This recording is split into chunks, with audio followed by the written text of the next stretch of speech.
Nous avons le plaisir de recevoir ce soir Julien Allard et Vanessa Guide pour le film Comme des garçons. C'est une comédie drôle, émouvante et historique puisqu'elle nous raconte la création de la première équipe de foot féminine française aux côtés du réalisateur et de sa comédienne Frédéric Jossinet qui dirige le foot féminin et la féminisation à la Fédération française de football. David, je vous passe le ballon. Ben, on est en 68. Oui. Beaucoup d'équipes en Europe et de pays européens ont des équipes de football féminines. La France est en retard, mais on est quand même dans les années 60. Il y a une effervescence. Et puis, à Reims, après une relégation en deuxième division du club local, club de garçons... Qui fut un de nos plus grands clubs de foot. Un journaliste local a l'idée pour une kermesse, une sorte de match-exhibition, de se dire qu'est-ce qu'on peut faire cette année? Ben, tiens, on va se marier, on va faire jouer des femmes.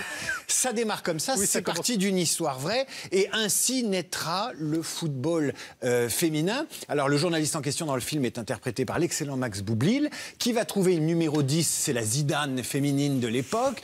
C'est vous, Vanessa Guide. Et l'équipe va se monter à partir d'un casting formidable. Il y a une équipe géniale. C'est le premier film de Julien Allard. Et c'est frais, c'est sympa, c'est divertissant, c'est émouvant. Et puis, il y a un propos. C'est le carbone 14 de cette époque, machiste, qui relègue les femmes non pas en deuxième division, mais tout comme. Et là, il se passe des choses. Qu'est-ce qui vous a donné cette idée-là? Parce qu'un premier film, souvent, on dit c'est très personnel, très intime, on raconte ses drames. Et vous? Oui, ben moi j'ai entendu parler de l'histoire vraie et ça m'a passionné. C'est du storytelling, comme on dit en anglais, et l'histoire m'a intéressé. Voilà, je me suis dit, je vais pas faire un film sur moi-même, mais plutôt sur cette histoire, cette épopée incroyable. Et voilà, je me suis dit, il y a un sujet de cinéma. Et il y a des personnages. Pardon.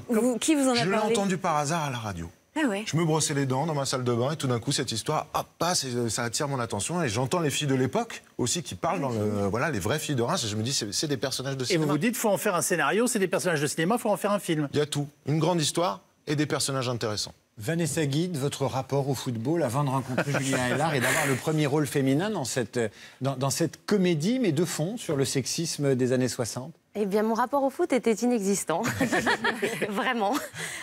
Comme quoi, tout arrive grâce à mon métier.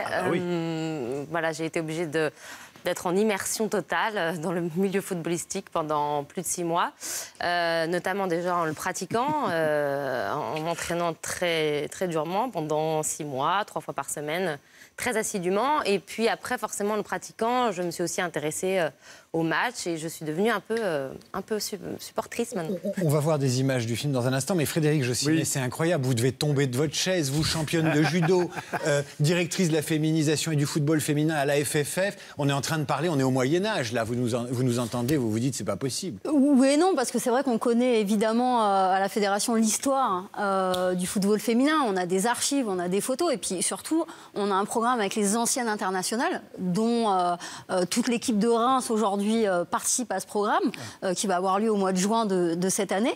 Donc il y a des regroupements. Donc évidemment qu'avec elles aussi, on échange sur ce que c'était leur histoire, mais aussi tout ce qui se passait pendant cette période. Donc c'est vrai qu'en fait, maintenant, quand on voit le film, on se dit, mais c'est dingue aussi ce qui se passait à cette époque-là, mais ça allait aussi, et on l'a dit, avec les années et au regard de la société, ça tombait pile poil. Et aujourd'hui, évidemment que ça se développe, évidemment, mais que c'est au regard aussi de notre société. On va regarder la bande-annonce de cette comédie, ça s'appelle Comme des garçons, il y a plein de filles. Allez. On va faire un match de foot féminin. T'es comique, toi, hein? Mon père adorait le foot. Il emmenait au stade tous les week-ends. Bon, écoutez, Catherine, Nicole. Un homme peut bien se faire un brushing, est-ce que je vois? J'ai pas de brushing, c'est naturel. Ce sera vous le coach? C'est moi qu'il faudrait écouter. Je joue pas ça avec les filles, hein. Alors là, pas du tout. Un entraîneur n'a pas de relation avec ses joueuses. Je vous ai mis sur la liste, hein, puisque vous aimez le football. Alors, c'est qui les gonzesses? Vous avez de l'or au bout des pieds. Avec votre talent, mon sens de l'entreprise, Emmanuel, on va aller très très loin. Regardez comme votre nom ressort bien là. Hein? Je vois tout à fait. On va avoir des licences, une vraie reconnaissance. On va avoir toutes les autres filles qui vont nous suivre derrière nous.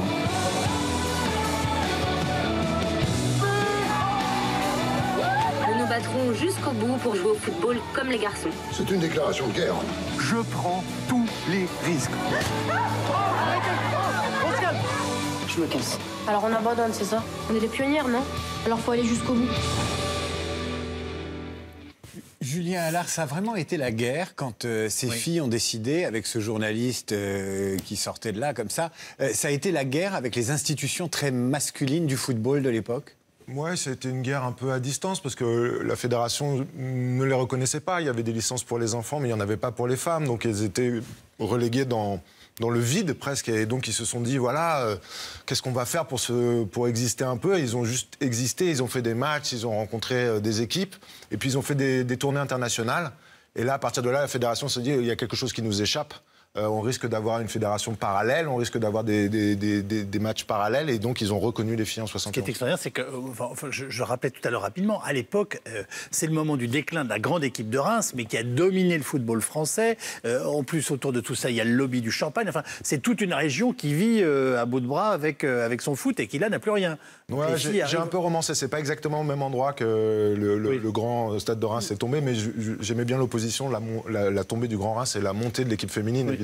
Bien sûr. Vanessa, et vous qui avez passé l'entretien avec le journaliste dans le film, c'est ce qui se passe. Vous avez compris les motivations de ces 11 femmes qui, à l'époque, dans les années 60, veulent jouer au foot. D'où elles sortent et qu'est-ce qui les anime? Pour avoir eu la chance de discuter un peu avec elles, elle disait juste qu'elle voulait jouer au foot parce que voilà, elles étaient souvent entourées de leurs frères, de leur père, avec qui elles jouaient tout simplement dans le jardin, dans les champs à côté, et que pour elles, c'était un sport comme un autre. Il y en avait certaines qui jouaient au handball, au basket, elles se disaient pourquoi pas au foot. Et qu'on voulait pas d'elles. Les garçons voulaient pas jouer au foot avec les filles. Hein. Oui, mais je crois qu'il y avait un problème aussi, c'était presque de l'exhibitionnisme parce que le sport se jouait en plein air et que du coup, elles étaient au vu de tous, alors que le handball ou le basket, c'était dans des gymnases. Donc ça dérangeait moins. Il y avait un peu de ça quand même. Hein. Je n'avais jamais pensé à ça.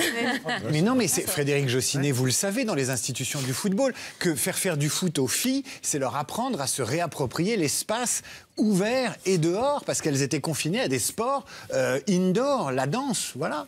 Oui, alors la danse c'est un exemple aussi, mais c'est vrai que le football, ça a toujours été à connotation plutôt sport masculin. Le sport en général, faut le dire aussi.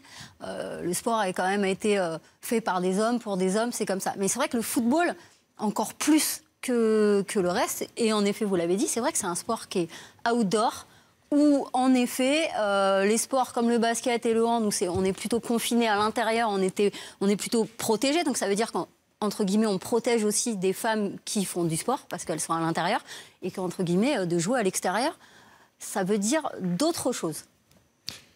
Qu'est-ce qui motivait ces femmes, selon vous, à l'époque? Parce que vous les connaissez très bien. Qu'est-ce qui les a emmenées vers un foot? C'était un tabou, quoi.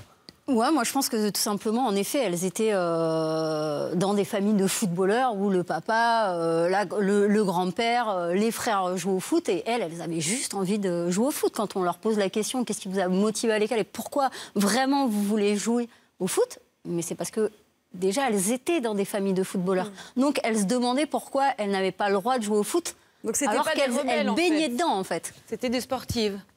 Plus que des c'est rebelles. devenu un peu des rebelles après par la force des choses parce qu'elles ont tenu tête et qu'elles ont rien lâché. Non, elles insistent beaucoup sur ça, pardon, Vanessa. Oui, elles insistent beaucoup sur ça. Elles ne veulent pas passer pour des féministes politiques. Elles m'ont tout de suite dit, tu peux arranger les choses, changer un peu ce qui s'est passé, mais ne nous fais pas dire qu'on était des suffragettes, des féministes. On voulait juste jouer au football et changer les choses en jouant au football. Mais peut-être qu'elles n'en avaient pas la conscience, mais au bout du compte, c'est de fait ce qui se passe à un moment ou à un autre. C'est-à-dire qu'elles sont dépassées par le modèle qu'elles ont mis en place. Alors, il y a quand même quelque chose qui est assez charmant dans votre film, c'est que le personnage masculin, qui est un journaliste, qui est plutôt intéressé à draguer les filles, à pas foutre grand-chose, c'est quand même un super macho qui vire, malgré lui, à une forme, ou qui contribue à une forme de féminisme à l'arrivée, et qui, en générant cette équipe, on est bien d'accord, c'est un peu la morale de l'histoire. Oui, voilà, c'est un personnage qui va changer, et j'aimais ça, il fallait partir de loin, il fallait partir d'un macho, il fallait partir d'un misogyne, d'un mec qui n'a rien compris, pour qu'à la fin, il aille sur la cause, et qu'il prenne fait et cause pour ses filles. Frédéric, si on va au résultat, à la fin du film, dans le générique, je donne pas ce qui se passe à la fin, mais il y a un chiffre. Aujourd'hui, 160 000 jeunes femmes et jeunes filles jouent au football. Il n'y en avait pas en 68, donc on mesure le bond accompli.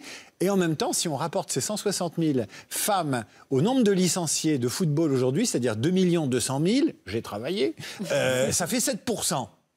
C'est pas beaucoup. Alors, c'est pas beaucoup, mais pour vous donner un autre chiffre, il y a 5 ans, il y avait moins de 50 000 pratiquantes. Ça veut dire qu'en 5 ans, déjà, on a triplé... Comment ça se fait parce qu'on a eu un président qui y croit.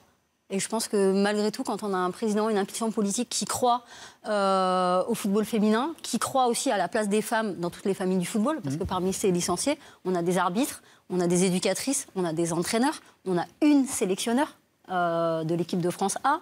On a des femmes dirigeantes. Donc on a des femmes aujourd'hui, et c'est vraiment vers ça qu'on veut aller à la fédération, c'est qu'on veut de la mixité tout simplement à tous les niveaux, et évidemment que n'importe quelle petite fille, même jeune ou moins jeune, puisse faire du foot tout simplement.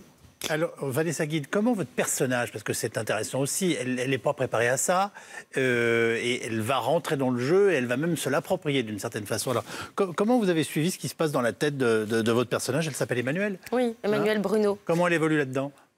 Pour moi, c'est juste une petite fille passionnée de foot qui joue avec son père tous les week-ends dans le fond du jardin.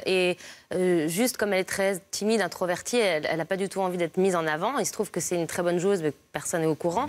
Et que malgré elle, elle est donc propulsée dans cette équipe. Et que... Voilà, on va voir à quel point, jusqu'à la dernière minute, elle ne veut pas y aller. Et puis, c'est ça qui est un peu intéressant et émouvant dans le film. J'aime bien ce côté où elle est sur le côté du terrain, elle ne veut pas y aller. Non. Et puis, à un moment, il faut y aller. Et puis, elle arrive et on se rend compte que, en fait, elle est trop forte. Ça, c'était super à jouer. David? Moi, ça m'a enthousiasmé, d'autant que vous avez créé un esprit d'équipe pour le film. C'est-à-dire qu'elles ont joué ensemble et il y a eu une vraie émulation, comme si elles y étaient en 68, quoi. Oui, parce que j'avais pris des comédiennes et pas des footballeuses. Donc il a fallu évidemment les entraîner au football. Oui. Et elles ont passé beaucoup de temps ensemble, 3 mois, 6 mois d'entraînement pour Vanessa. Et ça a créé une alchimie, ça a créé une équipe. Et ça, c'est très utile pour le film. On parle de Versailles ? Oui. De Versailles, c'est la série star de Canal+, 3e et dernière saison, ce soir à partir de 21h sur Canal+. Qu'est-ce qui se passait à 21h à la cour du roi Louis XIV? Ils n'avaient pas Canal+. Non. Ils n'aimaient pas le foot, alors. Non, le roi Louis XIV était entre deux, il bossait, il se retirait dans ses appartements et il travaillait avant d'aller souper à 22h. Il soupait évidemment en public, comme dans un match de foot, il y avait un public, il mangeait, etc. Et il réglait quelques affaires et après le souper, il allait rendre visite aux femmes à la cour, comme ça, et il retournait dans son propre cabinet. Mais il n'avait pas Canal+. La 3e saison démarre. Dans la 2e saison, il y a eu l'affaire des poisons. Il s'est débarrassé des empoisonneurs et des empoisonneuses. Dans cette saison-là, on va retrouver l'affaire du masque de fer. On va retrouver la Maintenon, qui est une vraie grenouille de bénitier et qui va petit à petit orienter Louis XIV vers la religion, mais ne pas le détourner de l'absolutisme. Il va asseoir définitivement son pouvoir. Bande-annonce, car c'est mon bon plaisir. Le roi! L'heure est venue d'adresser nos remerciements à Dieu, d'abord et avant tout. Car sans son aide, nous n'aurions pas pu obtenir la paix.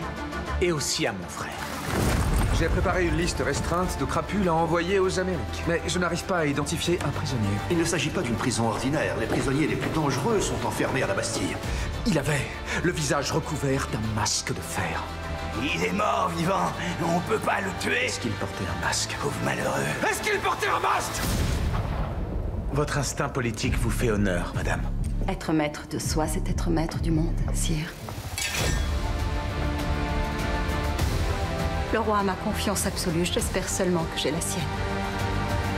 Vous seriez prête à trahir votre roi? Vous n'êtes plus la bienvenue à Versailles. La galerie des glaces est désormais achevée. Je veux aussi l'Espagne. Le pape ne l'approuvera jamais.